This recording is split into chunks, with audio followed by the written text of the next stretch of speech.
રાજ્યસભાની ચૂંટણી પહેલા ભાજપ કોંગ્રેસ વચ્ચે બેઠકનો દોર. અહેમદ પટેલે કહ્યું, અમારી જીત નિશ્ચિત. ભાજપના ધારાસભ્યો પણ અમને આપી શકે છે વોટ. એનસીપી જેડીયુના વોટનો પણ વિશ્વાસ. અહેમદ પટેલનું સૂચક નિવેદન. અમિત શાહની અધ્યક્ષતામાં કમલમમાં દિવસભર બેઠકોનો દોર. રાજ્યસભાની ચૂંટણી અંગે પણ ચર્ચા. ભાજપના ધારાસભ્યોને પણ ગાંધીનગરમાં જ રહેવાની સૂચના. જામનગર અને મોરબીમાં બાળકો અને યુવતીઓના ડૂબવાની ઘટના. જામનગરના જાલનસણમાં 2 યુવકોના મોત. રાજકોટમાં સ્વાઇન ફ્લૂથી વધુ 2 દર્દીના મોત. કુલ મૃત્યુઆંક 120ને પાર.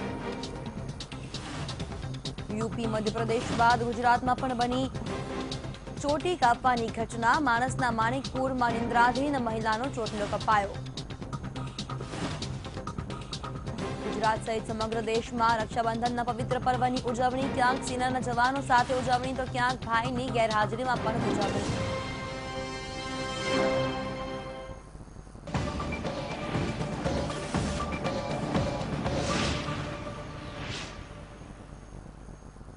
નમસ્કાર, વીટીવી ન્યૂઝ સાથે હું છું ઝીલ. સમાચારની શરૂઆત કરીશું 5 મિનિટમાં 25 ખબરોથી. કોંગ્રેસ તરફથી રાજ્યસભાના ઉમેદવાર અહેમદ પટેલે પ્રેસ કોન્ફરન્સ કરીને પોતાની જીતનો વિશ્વાસ વ્યક્ત કર્યો. અહેમદ પટેલે જણાવ્યું કે કોંગ્રેસ પાસે 44 ધારાસભ્યો છે અને અન્ય એનસીપી જેડીયુના પણ મત છે. અહેમદ પટેલે વધુમાં શંકરસિંહ વાઘેલાને યાદ કરતા જણાવ્યું, તેઓને મને મત આપવાની વાત કરી છે, તેથી તેઓ પોતાના વચન પણ કાયમ રહેશે તેવો મને વિશ્વાસ છે. પ્રદેશ પ્રમુખ ભરતસિંહ સોલંકી અને અર્જુન મોઢવાડિયાએ અહેમદ પટેલની જીત પર લાવી મુહર. જીતનો વિશ્વાસ કર્યો વ્યક્ત. વીટીવી સાથે બંને નેતાઓએ કરી ખાસ વાતચીત. બેંગાલુરુ ગયેલા ધારાસભ્યો અંગે બાપુએ આપ્યું નિવેદન. તમામ ધારાસભ્યોએ મારો આભાર માનવો જોઈએ. આવતીકાલે પક્ષો અને ધારાસભ્યોની થશે કસોટી. ખજુરાહોનો મારો અનુભવ ખરાબ. કોઈના પણ બંધન ન રાખવું જોઈએ. રાજ્યસભાની ચૂંટણી મારા માટે સંકટ. ધારાસભ્યો રાજ્યની બહાર ગયા છે તે વાત ખોટી. બાપુનું નિવેદન, નોટા એ મજાક છે. નોટા જેવું કંઈ ન હોવું જોઈએ. કોઈને ન ગમે તો મતદાન માટે શા માટે જવું જોઈએ? તો રાહુલ ગાંધી પર થયેલા હુમલા પર કહ્યું કે નેતા પર હુમલો અયોગ્ય ગણાવી શકાય. હિંસક વિરોધ ન થવો જોઈએ.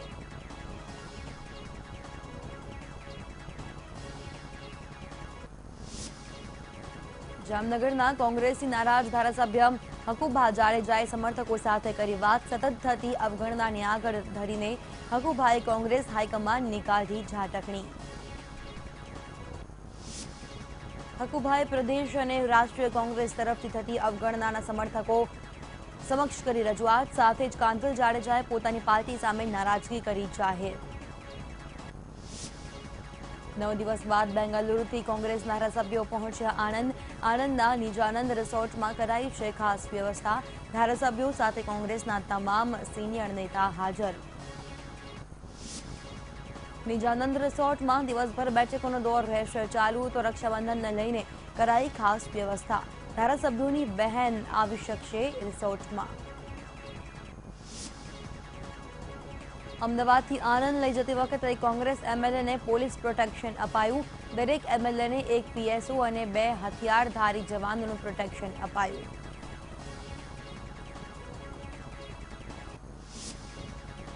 તો આ તરફ આણંદના રિસોર્ટમાં કોંગ્રેસના 44 એમએલએ પહોંચતા યોગી કાર્યકરો આપ્યો આવકાર.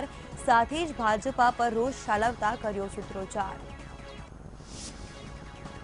કોંગ્રેસ કાર્યકર્તાઓએ ભાજપની દાદાગીરી અને ગુંડાગીરી નહીં ચાલે તેવા સૂત્રોચ્ચાર કરીને રોષ ઠાલવ્યો. તો ધારાસભ્યોની સુરક્ષાને લઈને આણંદના એસપીએ આપી સ્પષ્ટતા. કહ્યું, રિસોર્ટની અંદર સુરક્ષાની માંગ નથી કરી અને મંજૂરી પણ નથી માંગી. માત્ર રિસોર્ટ બહાર જ પોલીસ બંદોબસ્ત રહેશે. અમિત શાહની અધ્યક્ષતામાં ગાંધીનગર કમલમ ખાતે ધારાસભ્યોની યોજાઈ બેઠક. રાજ્યસભાની ચૂંટણી માટેની ઘડાઈ રણનીતિ. તો ભાજપના પ્રવક્તા ભરત પંડ્યાએ જણાવ્યું કે ચૂંટણીને લઈને ધારાસભ્યોને અપાયું માર્ગદર્શન. ધારાસભ્યોને પ્રેઝન્ટેશન દ્વારા વોટિંગના નિયમો સમજાવ્યા. બેઠકમાં મુખ્યમંત્રી વિજય રૂપાણી, નાયબ મુખ્યમંત્રી નીતિન પટેલ, જીતુ વાઘાણી, ભૂપેન્દ્રસિંહ ચુડાસમા, આનંદીબેન પટેલ રહ્યા હાજર. બીજા તબક્કામાં ભાજપના રાષ્ટ્રીય અધ્યક્ષ અમિત શાહની પક્ષના ઉચ્ચ નેતાઓ સાથે બેઠક મળી રહી છે. જીતુ વાઘાણી, સ્મૃતિ ઈરાની સહિતના નેતાઓ પણ હાજર. મોરબીના ટંકારા તળાવમાં 3 બાળકોના પાણીમાં ડૂબવાથી મોત. તળાવમાં નહાવા ગયેલા 3 બાળકો પાણીમાં ડૂબી જતા પથકમાં વ્યાપી અરેરાટી. જામનગરના જલણસર તળાવમાં નહાવા ગયેલા 4 યુવાનો ડૂબ્યા. તળાવમાં ડૂબી જતા 2 યુવકોના થયા મોત. 2 યુવકોને સ્થાનિકો દ્વારા બચાવાયા. ખેડાના માલવણ પાસે એસટી બસે બાળકીને હવામાં ફંગોળી. દુર્ઘટના બાદ એસટી બસનો ડ્રાઈવર થયો ફરાર. બાળકીને સારવાર માટે ખસેડાઈ હોસ્પિટલ. જૂનાગઢના માંગરોળમાં 2000ની ડુપ્લિકેટ નોટ છપાતા હિતેશ પઢિયા નામના શખ્સની પોલીસે કરી ધરપકડ. 3 ડુપ્લિકેટ નોટો સહિત 1 પ્રિન્ટર કરાયો કબજે. તંઝીમનું સપનું થયું પૂરું. કાશ્મીરના લાલચોકમાં લહેરાવ્યો તિરંગો. અમદાવાદની તંઝીમ મેરાએ પોતાની તિરંગા ગર્લ તરીકે મેળવી ઓળખ. રાજકોટમાં સ્વાઇન ફ્લૂથી વધુ 2 દર્દીના મોત. કુલ મૃત્યુ આંક 120ને પાર. યુપી મધ્યપ્રદેશ બાદ ગુજરાતમાં પણ બની ચોટી કાપવાની ઘટના. માણસાના માણેકપુરમાં નિંદ્રાધીન મહિલાનો ચોટલો કપાયો.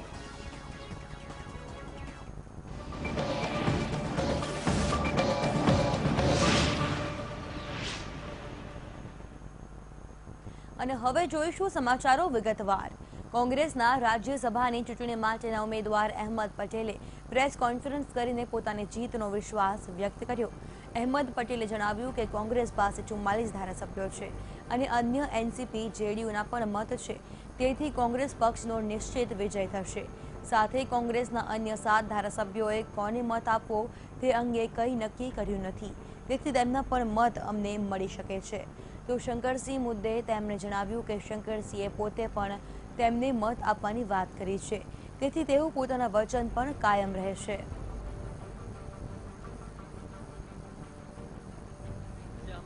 પ્રતિષ્ઠાનો સવાલ નથી. પાર્ટીના પ્રતિનિધિ તરીકે ઇલેક્શન લડું છું.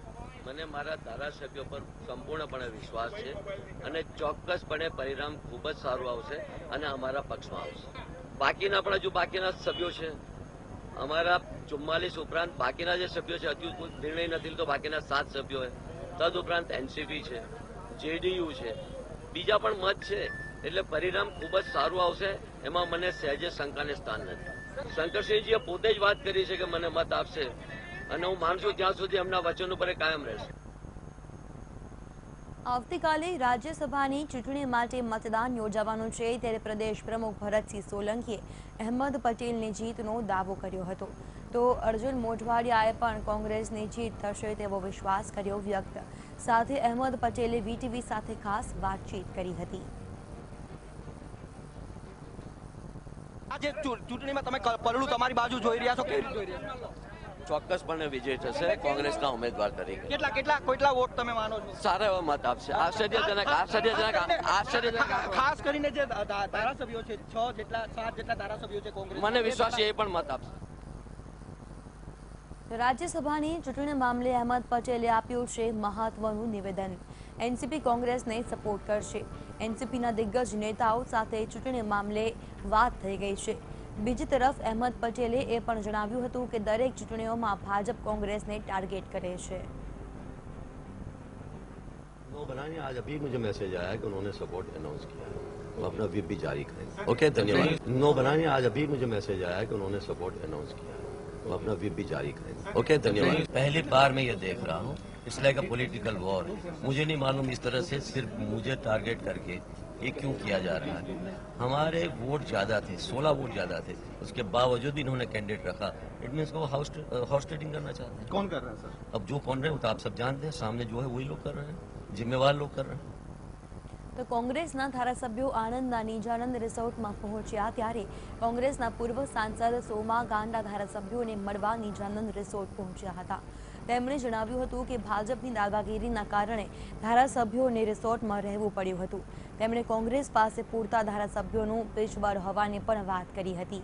સાથે જ અહેમદ પટેલનો વિજય નિશ્ચિત છે તેમ પણ કહ્યું હતું. તો કોંગ્રેસના ધારાસભ્ય અમિત ચાવડાએ પણ નિવેદન આપતા જણાવ્યું કે ગુજરાતમાં સામાન્ય લોકો પણ સલામત નથી અને સામ દામ દંડ ભેદની નીતિ સામે પણ અમે એકમત છીએ. અહેમદ પટેલનો 50થી વધુ મતોથી વિજય થશે. અમારી પાસે છે પુરાવા, અમારી પાસે પૂરા ધારાસભ્યો છે, કોઈ ચિંતા જેવું નથી. 15 કરોડ રૂપિયામાં ખરીદવાની કોશિશ કરવા છતાં પણ કઈ પણ રીતે આ ધારાસભ્યોએ એને મચક આપ્યા સિવાય કોંગ્રેસ માટેની પ્રતિબદ્ધતા દર્શાવી છે. બેંગ્લોર ખાતે પણ મીડિયાને વારંવાર મળીને બધાની એકતા અને બધા સ્વૈચ્છિક રીતે આવ્યા છે, એના દર્શન કરાવ્યા છે. ત્યારે આવતીકાલે મતદાનમાં પણ આ એકજૂથતા રહેવાની છે અને 50 કરતા વધારે મતથી અહેમદભાઈ પટેલ સાહેબનો વિજય થવાનો છે. શંકરસિંહ વાઘેલાએ ફરી એકવાર કોંગ્રેસ પર વાર કર્યા છે. બાપુએ કહ્યું કે અતિવૃષ્ટિમાં કોંગ્રેસના મિત્રો બહાર જાય તે સારું ન કહેવાય. જે સમય લોકો ત્રાહિમામ હતા તે સમય ધારાસભ્ય બહાર જતા રહ્યા તો લોકોમાં રોષ હોય તે સ્વાભાવિક છે. આ સાથે બાપુએ પોતાનો ખુજરાહુનો ખરાબ અનુભવ પણ વાગોળ્યો. આ સાથે જ બાપુએ કોંગ્રેસના 44 ધારાસભ્યોને રક્ષાબંધન નિમિત્તે બંધન મુક્ત કરવા આવે તેવી અપીલ કરી છે. તો રાહુલ ગાંધી પર બનાસકાંઠામાં થયેલા હુમલા મુદ્દે બાપુએ કહ્યું કે લોકોનો ગુસ્સો ધારાસભ્યો માટે હતો. રાહુલ જે પાર્ટીના વડા છે તે પાર્ટીના ધારાસભ્યો ક્યાં ગયા તેની ઉઘરાણીનો પથ્થર હતો. રાહુલ ગાંધી દુઃખમાં સહભાગી થવા આવ્યા હતા. તેમના પર પથ્થર ફેંકવો એ સારી વાત નથી, પરંતુ પાર્ટીએ લોકોનો રોષ સમજવો જોઈએ અને હોમવર્ક કર્યા બાદ મુલાકાત લેવી જોઈએ.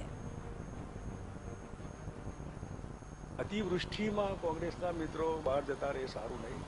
પ્રજાએ જેનામાં વિશ્વાસ મૂક્યો એ લોકોમાં પાર્ટીએ વિશ્વાસ મૂકવો જોઈએ અને એ વિશ્વાસ ન મૂક્યો તો લોકો તો જ્યારે ત્રાહિમામ હતા, સવિશેષ બનાસકાંઠામાં. હું ધાનેરામાં 3 કલાક કિચડમાં રખડ્યો તો લોકો મને કે ધારાસભ્ય ક્યાં છે? મેં કીધું ભાઈ તો ધારાસભ્ય તમે પૂછો. એટલે સ્વાભાવિક છે કે બધાનો આવા રિએક્શન હોય. એટલે જે મિત્રો 40-44 જે કંઈ ત્યાં કોંગ્રેસના મિત્રો બેંકરૂમમાં ગયા હશે એને મને મારો અનુભવ છે ખજુરાહો વખતનો ખરાબ. માર્કેટિંગ એવું નેગેટિવ થતું હોય જેથી કરીને એમના માટેનો પ્રશ્ન પાર્ટી ટિકિટ આપે તો પણ જીતવા માટેની મુશ્કેલી છે. આજે હું જોઈ રહ્યો છું એને લાવ્યા છે રક્ષાબંધનમાં એમને બંધન મુક્ત કરવા જોઈએ. હું પાર્ટીને અપીલ કરું છું કમસે કમ આજે તો એમને બંધન મુક્ત કરો. અને રક્ષાબંધન તો આજે આવ્યું પણ તમે તો એડવાન્સમાંથી એમને રક્ષાથી ટાઈટ બંધન કરેલું કે ખબરદાર ચકલુએ ન ફરકે. ત્યાં લોકોનો પ્રતિનિધિ બિલકુલ આમ મસ્ત હોવો જોઈએ. કોઈના આપણે હાડાબાડી નહીં રાખવું જોઈએ. હાડાબાડી રાખે તો પોતાના મતદારોની અને પછી પાર્ટીની. પણ એ બંનેમાં જે મિત્રો નિષ્ફળ નીવડ્યા છે, ઊંડા ઉતર્યા છે, એને પ્રજા માફ નહીં કરે. ગુસ્સો ધારાસભ્ય માટેનો હતો. જે પાર્ટીના એ વડા છે એ પાર્ટીના ધારાસભ્યો ક્યાં ગયા એની ઉઘરાણીનો પથ્થર હતો. પથ્થર રાહુલ ગાંધીને માર્યો એ કન્ડેમ કરીએ છીએ. હિંસા નહીં હોવી જોઈએ. કોઈ નેતા દુઃખમાં ભાગ લેવા આવે એના ઉપર આવો હુમલો બી નહીં કરવો જોઈએ. પણ રોષ લોકોનો પાર્ટીએ સમજવાનો હોય કે ધારાસભ્યને 4 દિવસ પહેલા મોકલીને હોમવર્ક કરે કે મારે ક્યાં જવાનું ક્યાં નહીં. સ્વાભાવિક લોકો પૂછે ક્યાં ગયો અમારો ધારાસભ્ય? તમારી પાર્ટીનો તમે આવ્યા છો મને પૂછવા માટે. જે માટે છેલ્લા 15 દિવસથી ગુજરાતના રાજકારણમાં ઉત્તેજના વ્યાપી રહી છે. તે ગુજરાત રાજ્યસભાની 3 બેઠકો માટેની ચૂંટણી આવતીકાલે યોજાવા જઈ રહી છે. રાજ્યસભાની ચૂંટણીમાં અમિત શાહ, અહેમદ પટેલ, સ્મૃતિ ઈરાની અને બળવંતસિંહ વચ્ચે ખરાખરીનો જંગ જામશે. આ ચૂંટણીમાં અહેમદ પટેલને જીત માટે 45 મતોની જરૂર છે. કોંગ્રેસના 44 ધારાસભ્યોના મત અહેમદ પટેલને મળશે. એનસીપીએ પણ અહેમદ પટેલને મત આપવાની ખાતરી આપી છે. એ સાથે અહેમદ પટેલ માટે 46 મત નિશ્ચિત થઈ ગયા છે. જેડીયુનું એક પણ વાતચીત મુજબ અહેમદ પટેલને મળી શકે છે. તે જોતા 47 મતો અહેમદ પટેલને મળે તેમ છે. જોકે હાલ તે માટે ભાજપ અને કોંગ્રેસ બંને પક્ષો એનસીપીના મત માટે એડી ચોટીનું જોર લગાવી રહ્યા છે.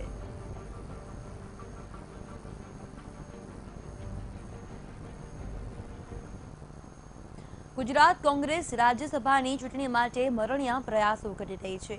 રાજ્યસભાની સીટ બચાવવા માટે 44 ધારાસભ્યોને એરલિફ્ટ કર્યા અને 9 દિવસ બાદ ધારાસભ્યોની ઘર વાપસી થઈ છે. રાજ્યસભામાં ગુજરાતની 3 બેઠક પર મતદાન થવાનું છે. ત્યારે જોઈએ શું છે રાજ્યસભાનું ગણિત.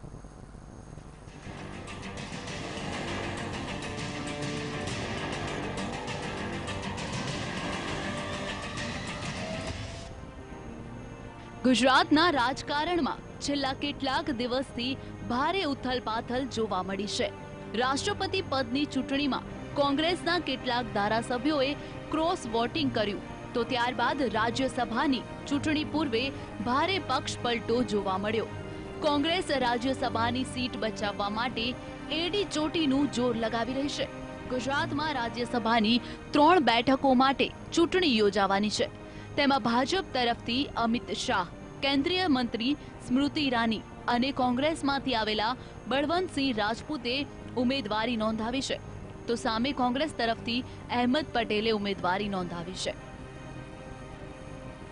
રાજ્યસભાની ચૂંટણીમાં જીત માટેનું સાદું ગણિત સમજીએ તો વિધાનસભાની કુલ બેઠકોને રાજ્યસભા જેટલી બેઠકો માટે ચૂંટણી યોજાવાની છે. તેમાં 2 ઉમેરી ભાગવાથી જે આંકડો આવે તેમાં ફરી પાછો 1 ઉમેરીને અને જે જવાબ આવે તેટલા મત કોઈ પણ પાર્ટીને જોઈએ.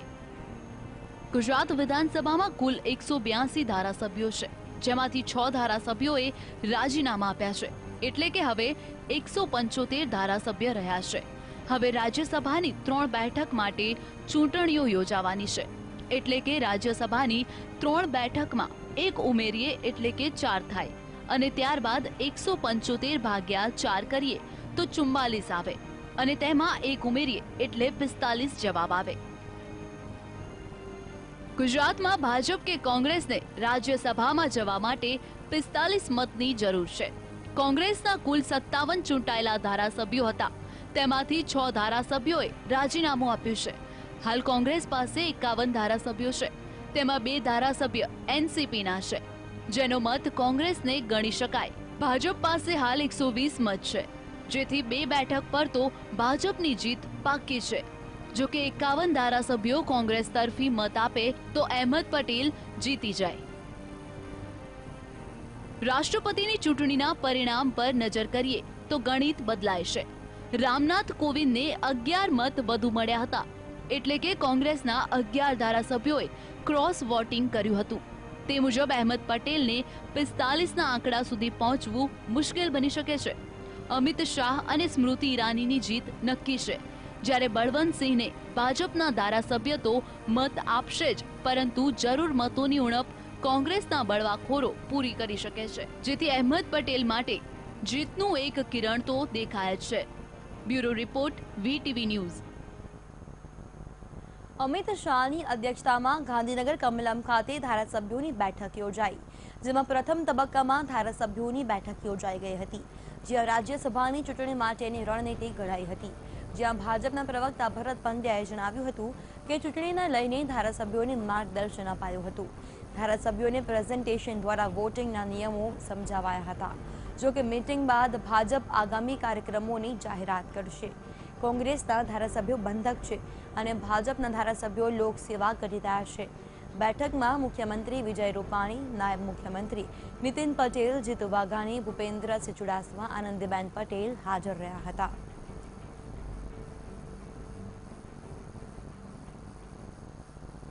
ભારતીય જનતા પાર્ટીના કાર્યક્રમો પણ મીટિંગ પૂર્ણ થયા પછી જાહેર થશે.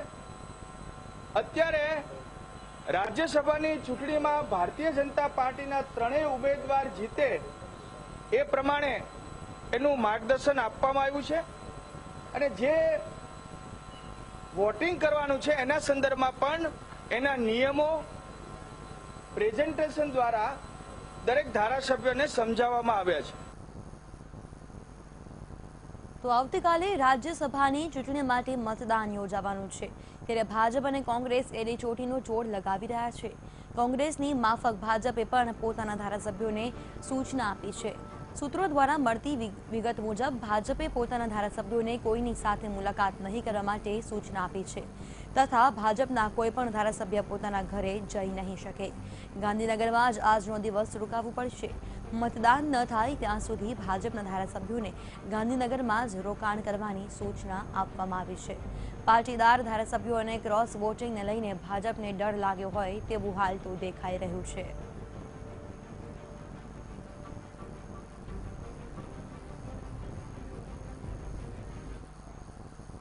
ગુજરાત કોંગ્રેસના 44 ધારાસભ્યો બેંગાલુરુથી પરત ગુજરાત આવી પહોંચ્યા છે.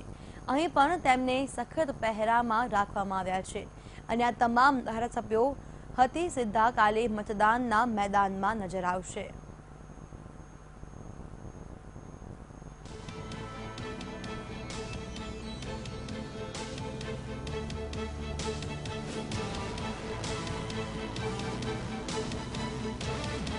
નવ દિવસ સુધી બેંગાલુરુના ગર્ભમાં સુરક્ષિત રહ્યા બાદ કોંગ્રેસના 44 ધારાસભ્યોનો અમદાવાદમાં ફરી નવો જન્મ થયો છે.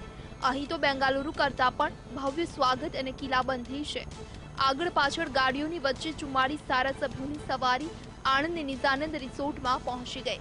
ગુજરાત વિધાનસભામાં મંગળવારના રોજ રાજ્યસભાની ચૂંટણી માટે મતદાન યોજાવાનું છે. ત્યારે ધારાસભ્યો સુરક્ષિત રીતે પરત ફરતા અહેમદ પટેલ અને કોંગ્રેસના કાર્યકર્તાઓમાં ખુશીનો માહોલ જોવા મળી રહ્યો છે. दो हादसे हो गए. हमारा एक जो एमएलए है जीतू भाई चौधरी, उनके क्लोज रिलेटिव उनके भतीजा एक्सपायर हो गए. उनको कहा कि आप जाइए, बोले मैं नहीं जाऊंगा. हमारे एक राजू भाई, उनके बहनों एक्सपायर हो गए. क्लोज रिलेटिव, उनको कहा कि आप चले जाइए, बिल्कुल उन्होंने कहा मना किया. रक्षाबंधन के लिए हमने कहा उनको पूरे परिवार को हम यहाँ पे बुलाएंगे. वो कहा नहीं, हमें जरूरत नहीं है, हम कमिटेड हैं और जहाँ तक हम अपना वोट नहीं डाल देंगे वहाँ तक हम घर नहीं जाएंगे. तो ये कमिटमेंट है. विजय रूपाणी ने बयान दिया है कि हमारे तीनों कैंडिडेट जीतेंगे और अहमद पटेल विल लूज. मैं कह रहा हूँ ना कि मैं जीतूंगा और उनका एक कैंडिडेट अभी स्टेटमेंट जारी किया है. शंकर सिंह वाघेला ने अभी स्टेटमेंट जारी किया है कि ये हमारा, हम तय करेंगे कि हमें किसको वोट देना है. तो नेचुरली इंडिविजुअल पे जो भी है वोटर से तो उनका अधिकार होता है ना, उसमें मैं क्या टिप्पणी करूँगा. जिस तरह से एनसीपी का रवैया रहा है, नो बनाने आज अभी मुझे मैसेज आया कि उन्होंने सपोर्ट अनाउंस किया है, वो अपना व्हिप भी जारी करेंगे. આણંદના સૌથી સુરક્ષિત રિસોર્ટમાં રાખવામાં આવેલા કોંગ્રેસના ધારાસભ્યો માટે રક્ષાબંધનના પર્વને લઈ પણ ખાસ પ્રકારની વ્યવસ્થા ગોઠવવામાં આવી. ધારાસભ્યો મંગળવાર સુધી અહીં જ બંધ રહેશે અને અહીંથી જ મંગળવારના રોજ વિધાનસભા પહોંચી મતદાન કરશે. મહત્વનું છે કે કોંગ્રેસના 6 ધારાસભ્યોએ પાર્ટીમાંથી રાજીનામા આપી દીધા છે. તેમાંથી 3 ધારાસભ્યોએ ભાજપનો કેસરિયો ધારણ કર્યો છે. જે બાદ કોંગ્રેસે પોતાના 44 ધારાસભ્યોને બેંગાલુરુ મોકલ્યા હતા અને પાર્ટીએ ભાજપ પર રાજ્યસભાની ચૂંટણી પહેલા ધારાસભ્યોને ખરીદવા અને તેમને ડરાવવા ધમકાવવાનો આરોપ પણ લગાવ્યો છે. જો કે અહેમદ પટેલે પણ ભાજપ પર નિશાન સાધતા જણાવ્યું કે આ ચૂંટણીમાં માત્ર મને ટાર્ગેટ કરવામાં આવી રહ્યો છે. ભાજપની ચાલ છે મને હરાવવાની, પરંતુ મારી જીત નિશ્ચિત છે. ये पहली बार मैं ये देख रहा हूँ. It's like a political war. मुझे नहीं मालूम इस तरह से सिर्फ मुझे टारगेट करके ये क्यों किया जा रहा है. हमारे वोट ज्यादा थे, 16 वोट ज्यादा थे, उसके बावजूद इन्होंने कैंडिडेट रखा. इट मीन्स वो हॉस्टेटिंग करना चाहते हैं. कौन कर रहे हैं सर? अब जो कौन रहे वो तो आप सब जानते हैं. सामने जो है वही लोग कर रहे हैं, जिम्मेवार लोग कर रहे हैं. હાલ કોંગ્રેસના ધારાસભ્યો 44 નિજાનંદ રિસોર્ટની 4 દિવાલો વચ્ચે બંધ છે. પરંતુ મંગળવારના કોંગ્રેસના 44 ધારાસભ્યોનું ભાજપ સામે કેવું પ્રદર્શન હશે તેના પર સૌ કોઈની નજર મંડાયેલી છે. Bureau report, VTV news. છેલ્લા થોડા સમયથી ઉત્તર ભારતમાં મહિલાઓના ચોટલા કપાયાની ઘટના પ્રકાશમાં આવી રહી છે.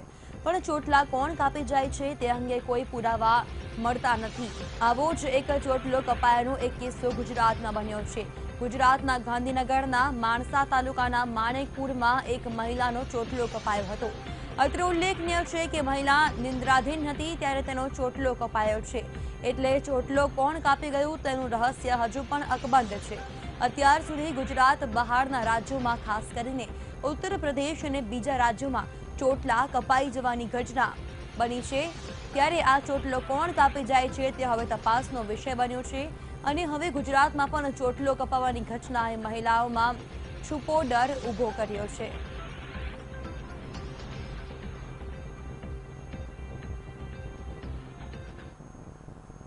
રાજકોટમાં સ્વાઇન ફ્લૂએ આતંક મચાવ્યો છે. ત્યારે રાજકોટમાં વધુ 2 દર્દીઓના સ્વાઇન ફ્લૂના કારણે મોત નીપજ્યા. ખાનગી હોસ્પિટલમાં સારવાર દરમિયાન બંને દર્દીના મોત નીપજ્યા. શહેરના જલારામ સોસાયટીમાં રહેતી યુવતી અને ગૌરીદળના 65 વર્ષીય વૃદ્ધાનું મોત નીપજ્યું છે. જે રીતે સ્વાઇન ફ્લૂએ આતંક મચાવ્યો છે, રાજ્યભરમાં હવે રોગચાળાએ ભરડો લીધો છે. ત્યારે ખાનગી હોસ્પિટલમાં સારવાર દરમિયાન મોત નીપજ્યું છે. જલારામ સોસાયટીમાં રહેતી એક યુવતીનું મોત નીપજ્યું છે. આ ઉપરાંત 65 વર્ષીય એક વૃદ્ધનું પણ મોત નિપજતા લોકોમાં હવે ફફડાટ ફેલાયો છે। જામનગરના જાલણસર ગામે તળાવમાં 4 યુવાનો ડૂબ્યા હતા। તળાવમાં નહાવા ગયેલા 4 યુવાનો ડૂબ્યા હતા, જેમાં નહાવા પડેલા 2 યુવકોના મોત નિપજ્યા। 2 યુવકોને સ્થાનિકોએ બચાવ્યા હતા। તો જે રીતે યુવાનો તળાવમાં નહાવા ગયા હતા અને ત્યારબાદ ડૂબી ગયા હતા। 2 યુવાનોના મોત નિપજ્યા છે, જ્યારે 2 ને સ્થાનિકો દ્વારા બચાવાયા છે। વારંવાર આ પ્રકારની ઘટનાઓ બનતી હોય છે, ત્યારે વીટીવી પણ આપને અપીલ કરી રહ્યું છે, સાવધાની રાખવાની જરૂર છે। મોરબીના ટંકારા ખાતે એક સાથે 3 બાળકો ડૂબીને મોતને ભેટ્યા હતા, ત્યારે આ ઘટનાને કારણે અરેરાટી વ્યાપી છે। મોરબીના ટંકારા ખાતે 3 બાળકો તળાવમાં નહાવા માટે ગયા હતા। પાણી ઊંડું હોવાને કારણે 3 બાળકો પાણીમાં ડૂબી ગયા હતા। પાણીમાં ડૂબી જતા 3 બાળકોનું મોત થયું હતું। 3 બાળકોને તેમના વાલી દ્વારા મોરબી સામૂહિક આરોગ્ય ખાતે લઈને મૃત હાલતમાં લઈ જવાયા હતા।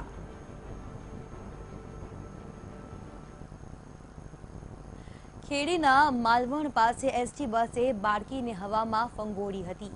દુર્ઘટના બાદ એસટી બસનો ડ્રાઈવર ફરાર થઈ ગયો હતો। બાળકીને સારવાર અર્થે સેવાલિયા હોસ્પિટલમાં ખસેડવામાં આવ્યો હતો। બાળકી તેની માતા સાથે ભાઈને રાખડી બાંધવા માટે આવી હતી। તે દરમિયાન આ બાળકી જે રીતે ફંગોળાઈ હતી, આપને જણાવી દઈએ કે દુર્ઘટના બાદ ડ્રાઈવર ફરાર થઈ ગયો।